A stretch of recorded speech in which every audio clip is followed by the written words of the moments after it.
Mengapa mantik? Ada dua alasan utama mengapa mantik amat penting untuk dikaji. Pertama, karena fungsinya sebagai ilmu alat.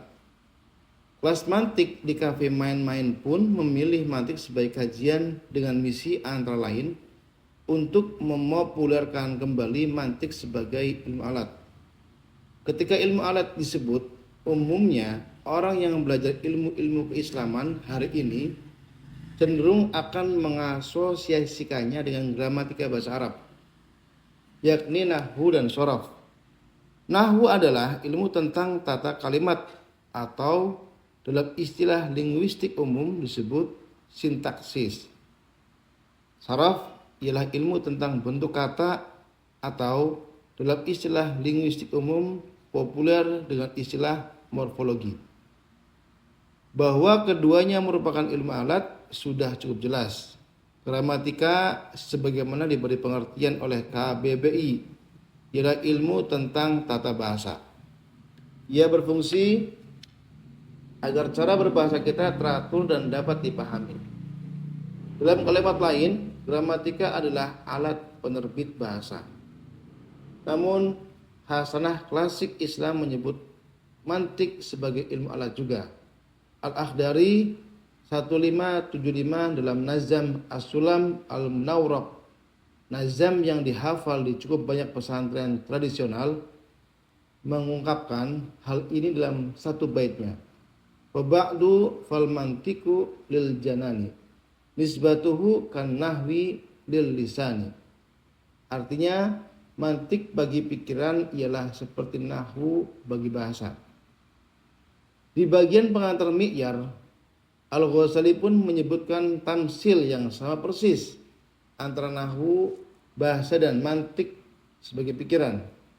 Jadi sementara nahwu adalah alat penerbit, mantik ialah alat penerbit pikiran. Judul karya Al-Ghazali yang dikaji di kelas mantik, Mi'yar al-Ilm, berarti standar ilmu.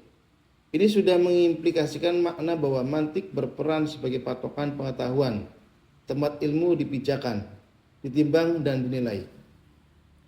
Lebih tegas lagi, di salah satu karyanya yang menjadi kitab babon dalam usul fikih, Al-Mustasfa, Al-Ghazali menyampaikan pernyataan yang sering dikutip, "Malayahitu bi fala siqata bi ulumihi aslan." Siapa tak menguasai mantik, ilmunya tidak terpercaya. Dengan demikian, jelaslah pentingnya mantik. Menukil terusan dari bait sulam yang terkutip di atas, fayasim al-afkar an ghai al-qata wa an dakik al-fahm yaksif al-ghita. Mantik atau logika berfungsi sebagai menjaga pikiran agar tidak terpeleset ke dalam kesalahan, dan juga menyingkap tabir yang menyelimuti rumitnya pemahaman. Dalam tradisi Yunani kuno hingga abad pertengahan, logika merupakan satu dari apa yang dulu disebut sebagai trivium. Makna literal, pertigaan jalan. Trivium meliputi gramatika, logika, dan retorika. Bila dicarikan padanannya dalam tradisi keilmuan Islam, ketiga hal tersebut ialah nahwu shorof gramatika, mantik logika, dan balaghah retorika.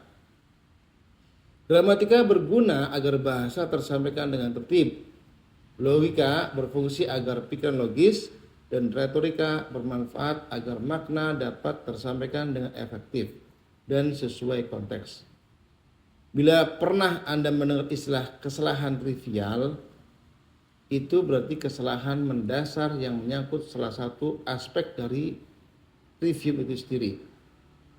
Pada zaman dahulu, trivium merupakan 3 dari 7 ilmu yang terhimpun dalam liberal arts, yakni kecakapan hidup bagi orang-orang merdeka, sebagai kontras dari para budak yang lebih berurusan dengan urusan teknis atau vokasional.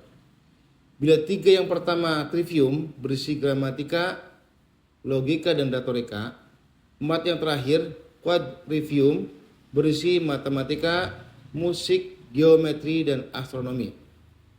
Pada abad pertengahan, Ketujuh liberal art tersebut merupakan kurikulum pendidikan skolastik yang banyak dipakai di lembaga-lembaga sekolah,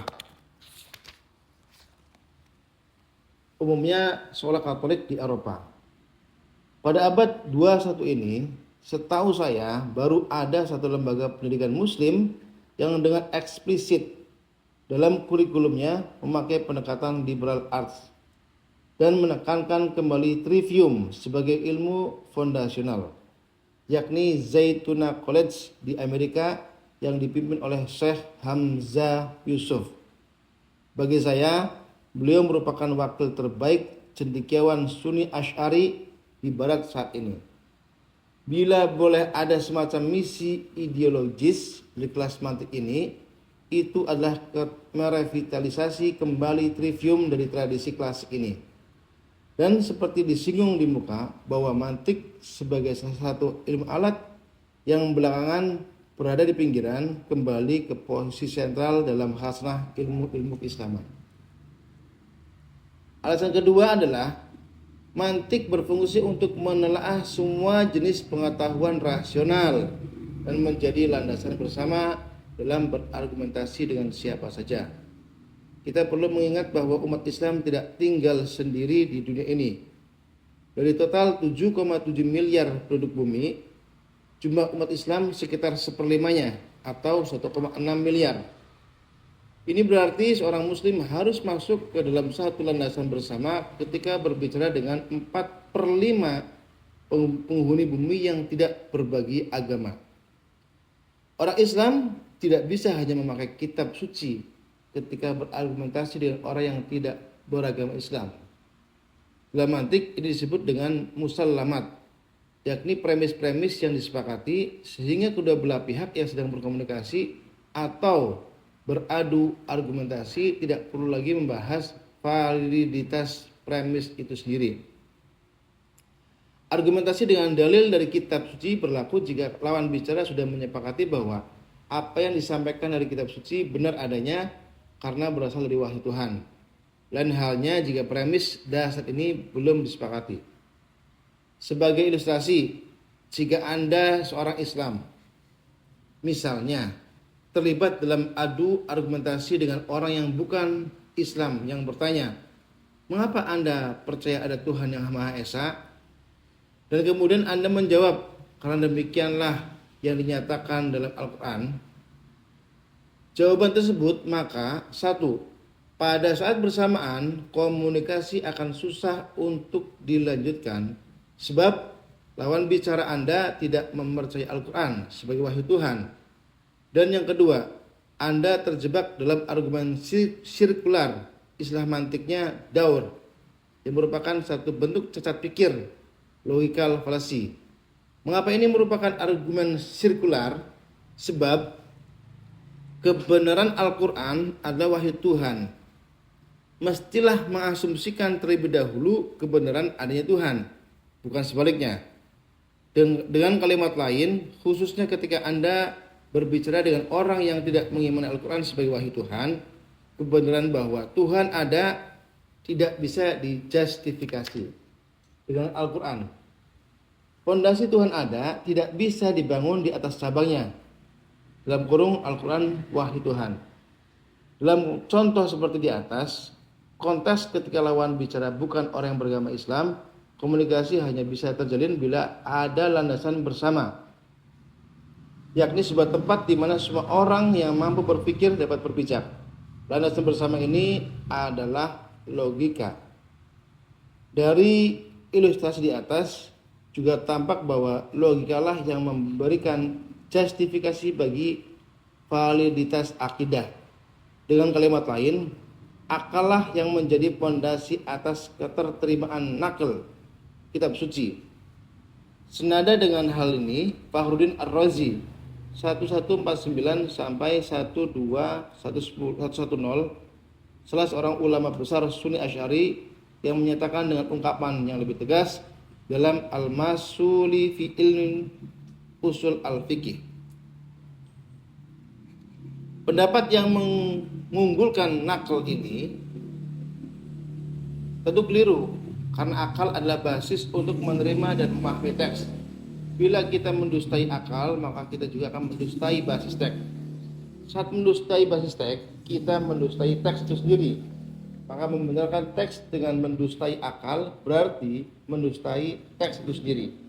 Jadi tahulah kita bahwa akal mesti diunggulkan.